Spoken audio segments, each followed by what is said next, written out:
Clear prop. Star 73, Yankee number 2, following twin traffic, 3 mile final, clear subject, 1 Charlie Bravo, exited in runway 25, going 4 mile final. This is Behind the Prop with United Flight Systems owner and licensed pilot Bobby Doss and his co-host, Major Airline Captain and Designated Pilot Examiner Wally Mulhern. Now let's go Behind the Prop. What's up, Wally? Hey, Bobby, how are you? I am fantastic as always. This week we have a guest. We've had one guest in the last 2 or 3 months, and this is a second guest. Hopefully you guys have been enjoying the show. This week we have a fellow podcaster on the show with us. His name is Jim, and he is the host of both the Flying Midwest podcast and Flying the Transition. And we're going to talk a lot about flying cool stuff today. So welcome to the show, Jim. Hey guys, thanks for having me. I appreciate it. Of course. So Jim reached out to me via email a couple months ago, and we've been trying to coordinate this and get it on the schedule. But Jim's a fellow podcaster and has interviewed a lot of cool people and wants to obviously make sure y'all know about his show. But Jim, tell us a little bit about yourself, your current career, and kind of your aviation career for the listeners. Yeah, absolutely. So as for my background with aviation, I first tried to actually get into aviation in a flight crew job in the Air Force when I enlisted, and for whatever reason that didn't pan out for medical reasons. So I got a different job in the military, and I was stationed at Nellis Air Force Base that has just about every aircraft in the Air Force inventory rolls through there. So my love of aviation goes all the way back to those times. But fast forward, I got into law enforcement as a career, and the itch just kept scratching, and I got my pilot's license about 10 years ago.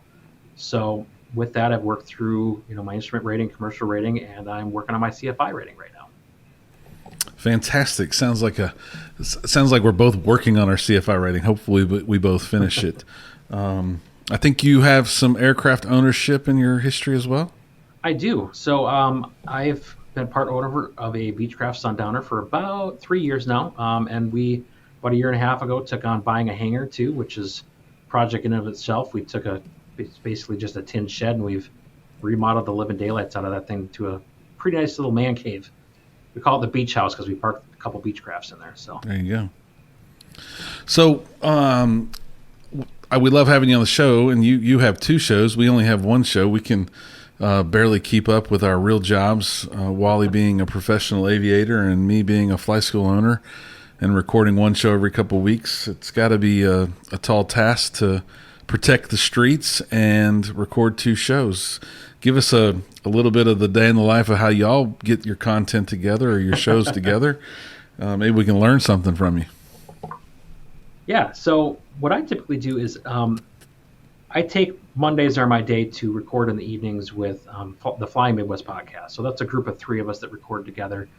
Based on their schedules. That's the day that works best for us. And then every other week we put out an episode of that. So we go back and forth with our Monday's recording between recording our intro, news and events, things like that. And then the next Monday would be a guest. So, and at times we'll accelerate that based on people's schedules, just so, like right now we've got 3 or 4 episodes kind of just in the can with interviews that we just have to do interviews for, or rather, scratch that. We just have to do the intros for now.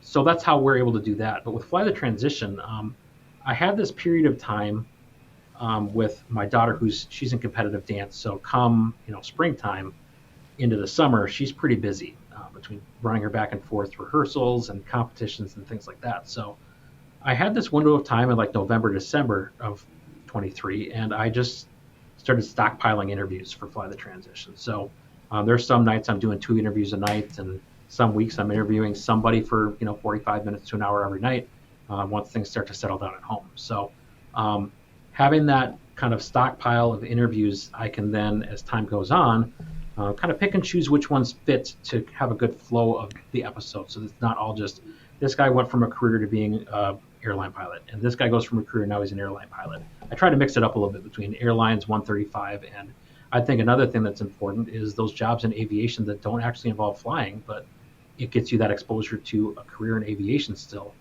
For those people that maybe can't get a medical or what have you to go down that road of getting onto a flying job. Very cool. So it's two shows. The Transition's your current show that you run individually.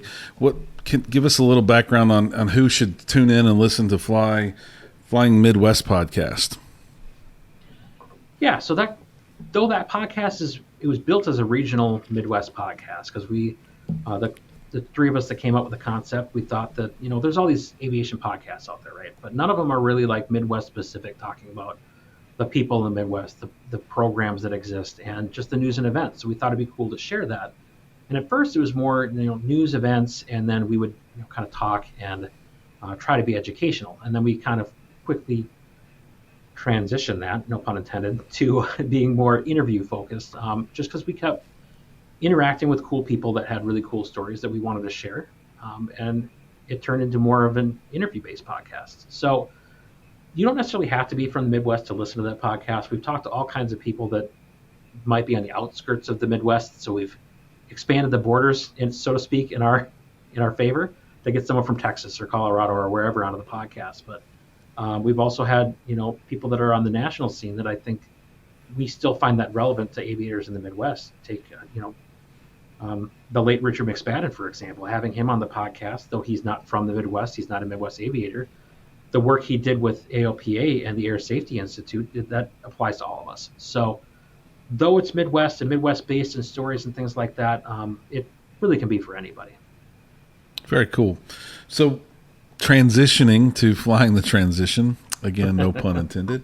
Tell us kind of what you've learned from talking to all these people. Obviously, I've been a flight school owner now for 5 years plus. I had no dream of owning a flight school, and here I am today where I see people really making that transition on a regular basis of all varying ages, right? Our oldest student is an ex-professional baseball player in his early 50s. No kidding. And working on the transition. So surely you have some similar stories that you've heard over and over again, and I think listeners all over the world to this show are wondering how do they turn their passion for flying into a career or a moneymaker for them.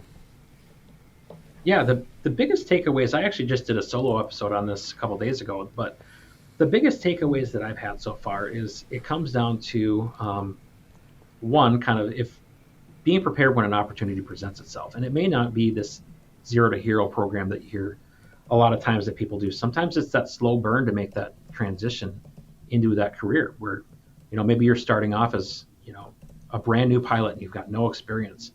It's going to take time to get there. So how do you go about making the most of the opportunities that you have so that you can better position yourself when that time does come? So that's been a big one.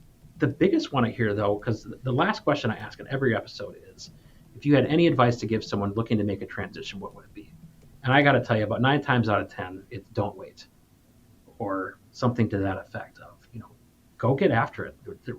There's no sense in spending life sitting behind a desk or sitting in a cube somewhere. If you're not happy doing it and you've got a passion for aviation, now's the time to make that transition and start putting in the work to get there. But that's the other thing I hear too, is that it's going to be work. It's going to take discipline. It's going to take some dedication and some sacrifice. But at the end of the day, it's worth it.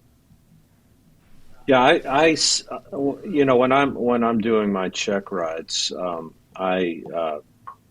the vast majority of my applicants fit into one of three buckets, if you will. It's either the young person who wants to be a professional pilot.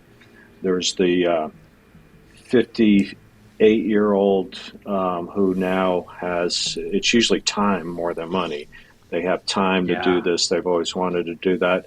But a good 30% of my check ride candidates are the 32-year-old, the 35-year-old who, and it's interesting that both of you come from a background in law enforcement. I do a lot of check rides with first responders and IT people. Those seem to be, I'd say, a good 70% of my people that fit into that category come from one of those two backgrounds. And the thing that I find interesting is I feel like they're doing it for the right reason. There's a passion for flying. They probably took a discovery flight and said, hey, I think I'll try to get my private pilot certificate. And then they got into it and they go, oh man, this is really cool. That bug bites hard. Yeah, it is. And the joke that I say is, I'll ask my applicants, I'll say, do you like the smell of avgas? And, that's kind of a metaphor, I guess. And my point is, are you passionate about flying? Are you looking at it from the standpoint, well, you can make a lot of money and get a lot of time off, or do you like airplanes?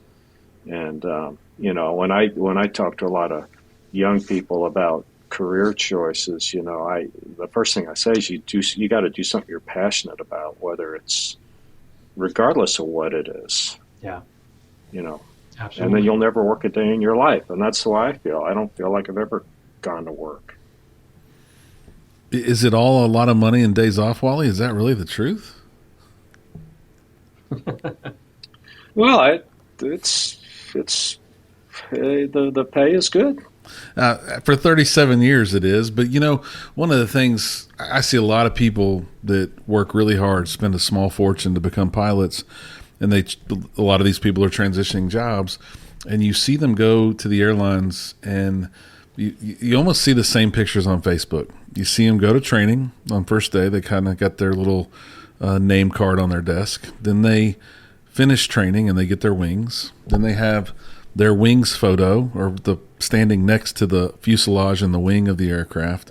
And then you see the picture of them on a bus complaining about a red eye or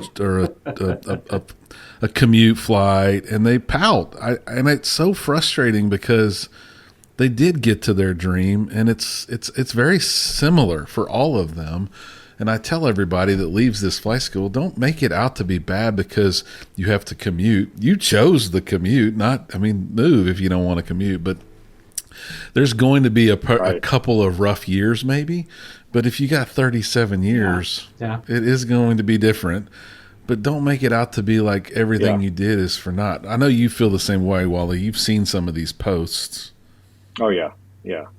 I do. I get very, very frustrated with it. I do feel like it's a lot of people kind of, I don't know, showing off a little bit to the. You know how many people are at this flight school that have 1,300 hours that would kill to be on a commute flight to go to their airline job, right? And I think it's almost just like a nanny nanny boo boo kind of thing more than it is that they're frustrated with the commute, in my opinion. But it's just like if we heard Justin Verlander complain about having to ride the buses when he was in Double-A baseball, talking about the flea bag hotels they stayed in, I think we would all just laugh at him. Mm-hmm. For sure. So, Jim, tell us a little bit about some of the transitions that you do talk through. It's not just always student pilot to airline pilot, I'm assuming. I'm sure you have other transitions in aviation that you talk about. Yeah, there's been some really interesting ones, actually. And as I said, focusing a bit with some of the careers that are not necessarily flight jobs. I talked to an airport manager. She had gone from being a school social worker to being a manager at a municipal airport. And hearing her transition and how she's able to mix aviation, she's a private pilot, mixing aviation with a career was really interesting to hear. But I've also heard, like Wally said, when I first started getting requests from people, it's first responders and IT were the biggest buckets of people that I'm hearing people wanting to make career changes from. But I've also talked to some folks that are in the middle of their transition. I want to try to give that perspective as well of someone who maybe is kind of in that still really excited phase and what does that look like for them and where are they at, so that down the road I can bring them back and they can tell some of those lessons learned that they wish that at the time they talked to me the first time they would have known. So there's a lot of interesting transitions out there. I guess there's one other one that I want to talk about where a gentleman went from being a state trooper to being an employee with AOPA. He's one of the regional managers, and he now does advocacy for AOPA with all these different state legislatures after having been in law enforcement for a number of years. So though a lot of the episodes do talk about making the career change into the flight deck, there's more out there than that. And I'm assuming it's you talk about corporate flight decks, you talk about all kinds of different flight decks. Yeah. I would assume that the training process and some of the hardships that all these transitioning pilots have is similar, but what don't wait was really good advice, but what's some of the stuff that's difficult? Is there a common set of themes that you hear about that, hey, this was the hard part, the building time as a flight instructor was difficult, or working and doing X was difficult? Give us an idea of what some of the transitional people tell you about that's a hardship. Yeah, that's a great question. I think one of the ones I hear the most is be prepared to have to make those sacrifices. So working with your family, if that's in the picture for you, to determine how are we going to buckle down if we have to make this work financially, and preparing yourselves to maybe take a cut for a couple years from where you were before. There's been a few people that have talked about the golden handcuffs that have made it difficult for them to want to make that transition in the first place, because they're doing so well in their current job, especially some of these IT guys, that they're making good money. But to go backwards and work for the airlines, even to chase a passion, they're going to take a pay cut. So working with their family, building up their savings in advance has been a common theme. But there's also the ones that are just trying to be financially smart with how they're spending right now and just dedicating as much as they can to their journey through aviation, because we all know avgas isn't cheap, and building those hours, and that's not cheap either. So just buckling down financially is one of the things I've heard a lot too. Another thing is making the time to get your study time in, because as we're talking about career transitions, obviously we're talking about people a little bit later in life. You're not fresh out of college, and sometimes just adult learning is a little bit more difficult for people. So there's been quite a few people that have said, hey, taking that hour and a half each day, this is my dedicated study time. The kids go to bed at 8:30 to 9:30, 8:30 to 10, what have you. That's my study time, and that's when I'm going to really, get into the books, get into the material, make sure that I have a good comprehension of this, and being disciplined about it, so that they can keep moving, as opposed to maybe hitting roadblocks because I'm too busy, because it's so easy to come up with excuses. No question. I actually find that kind of applicant is, they have a different skill set. They have life experiences, because so much of flying is nothing more than problem solving. Just the same, and I use the analogy of I'm in a briefing room and a bad guy comes in and wants to hurt me, and I don't have a traditional weapon. Well, I'm gonna pick up that pen that's lying on the table, and I'm gonna use that as a weapon.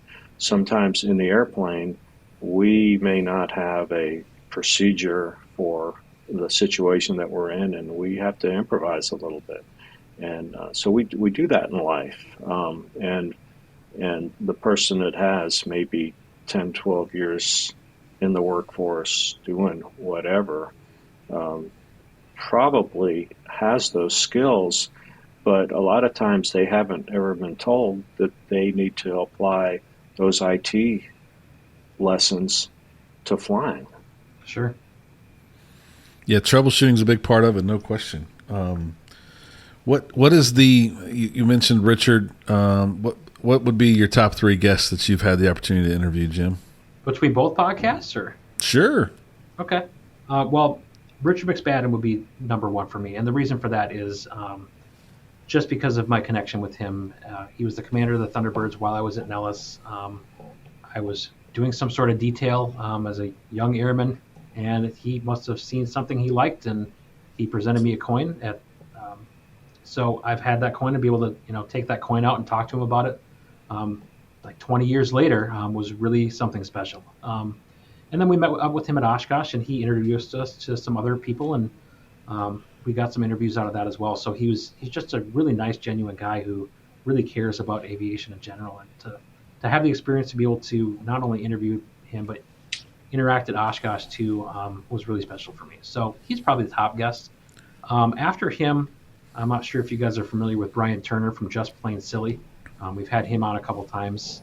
He's a YouTuber that does some satirical YouTube stuff, but he's also got a serious side to him sometimes, where he did some vlogging of his commercial rating, and he's currently actually working on a transition himself from IT to try to get to the airlines. So, and he's special for me because he was one of the first, like, whether it be a YouTuber or podcaster or something like that, that's in kind of the creative space that we were able to have on Flying Midwest. And he's also the first one where we expanded the boundaries a little bit of the Midwest to include his part of Texas to get him on.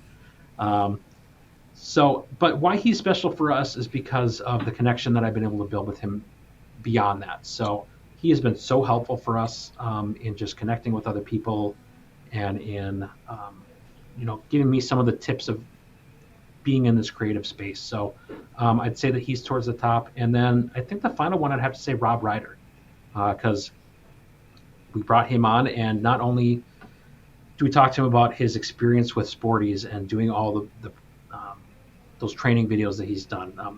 I watched all those through my instrument and through my private. I use Sporties as my guide. So to have that experience of watching him for all those years and then being able to interview him was really special too. But also, as I called him to set up that interview, we spent like 15, 20 minutes talking about podcasting. And there's some things he told me as far as how he does his process that I still use, that I wouldn't have even thought of if it wouldn't be for that conversation. But he was so, like, that persona that you get when you see him on the Sporties videos, he's the same guy in person. So it was really special making that connection too, and being able to apply some of the things I've learned from him. So I'd say those are probably the top three. It's hard to narrow it to three because, I mean, we've had a Thunderbird pilot on, we've had some other stuff. Though it's hard to kind of narrow it down to a top three, I'd say that those ones are definitely up there. But we've had a lot of great opportunities and interviewed some really great people. So that, I think, is probably what I'm most thankful for this experience. I mean, I couldn't have imagined 2 years ago when I started this that this is where we would be with things, but I'm definitely really happy with the progression and the communities that we built around this. No doubt. We had a big download number this past week that was important for Wally and I. We never thought we'd have a global reach, and thousands of people listen to us. We have every second there's somebody downloading our show now. It's crazy how much the reach has become, and we're both statistic junkies because of it. And it's the great listeners that fuel us to take whatever time slot we have, no matter what city he's in or I'm in, to pause and record the show to make sure we don't disappoint a bunch of people that are ready for that show come next Monday, for sure. Yeah. And I love the feedback that I'm able to get from people too, the people that take the time out to reach out and say, hey, I really enjoy what you're doing, or hey, this episode spoke to me. I think that kind of fuels me too. I mean, especially with Fly the Transition. I mean, I guess for me personally, I'm not afraid to say it on my podcast. I won't be afraid to say it here either, but I know where my journey with aviation stops, and it's not going to be making it to a flight deck at this point, just based on my personal medical situation. But I'm able to still kind of, as someone told me a couple weeks ago, you grow where you're planted. So I've got these skill sets and abilities that I enjoy editing audio and talking with people. My investigative experience in law enforcement led me to a path where I'm good at talking with people and asking questions. So to be able to take those things and be planted in this space of aviation and be able to share these stories with others and have it resonate with people, I think I can flourish where I'm planted in that space, and I can help, teach people as well once I get my CFI rating. But I think this is my way to share aviation. No doubt. We get a lot of joy out of what we do, even though we're not getting paid, or we don't have these sponsorship deals, and there is something fulfilling. I think I've learned a lot by researching and preparing and getting to know people like you that are passionate about the things that they're doing with their shows. And we've interviewed dozens of cool people, from astronauts to Thunderbirds to the chief pilot at Goodyear, which was one of our most interesting conversations, but was very early on when we were trying to get some guests on the show. And again, it's more fun to have that feedback. And we took December off, first time we've ever taken time off from the show to spend time with family. And I mean, listeners were checking in on us, making sure we were coming back, and just continuing to apply pressure to make sure we don't give up on the show. And we obviously appreciate that and love the fan support as well. And Wally gets recognized more as a podcaster than he does the captain of an airliner anymore as well. So not too shabby for two dudes from Spring, Texas, for sure. So how do people find the shows? Where do they go look? What's the Facebook pages, the X handles, or whatever it is nowadays? X handles. We're actually not on X. That's the only one I think we're not on. But I guess to start running down the list, everything you want to find about either podcast, you can find on flyingmidwest.com. It's where I've kind of dubbed it Flying Midwest Media. Both podcasts live there. So if you wanted to learn more about myself or the co-hosts, you can certainly go to there and click on the tabs for either show. Both shows also have feeds onto the website, so you can listen right on the website too. But otherwise, we're on all the major podcasting platforms, Spotify, Apple, what have you. But as for Facebook, you can just search either Fly Midwest or Fly the Transition. Either way will get you to our pages, and then you can check us out from there. So. Well, Jim, thank you for taking time to join us on our show. Hopefully you'll share our show with your listeners. I have a pretty cool transition if you ever want to interview me on your show. Ex-police officer, IT guy who started a flight school, well, bought a flight school, but very awkward journey how I ended up in this seat today, and I'm very passionate about making my now short drive to work every day compared to my long IT drive to work. So there you go. Thanks for listening, and keep telling stories and interviewing people with their transitions, but make sure you stay behind the prop. Thanks for coming. Yeah, thanks for having me, guys. Appreciate it. Thanks for checking out the Behind the Prop podcast. Be sure to click subscribe and check us out online at BehindTheProp.com. Behind the Prop is recorded in Houston, Texas. Creator and host is Bobby Doss. Co-host is Wally Mulhern. The show is for entertainment purposes only and is not meant to replace actual flight instruction. Thanks for listening, and remember, fly safe.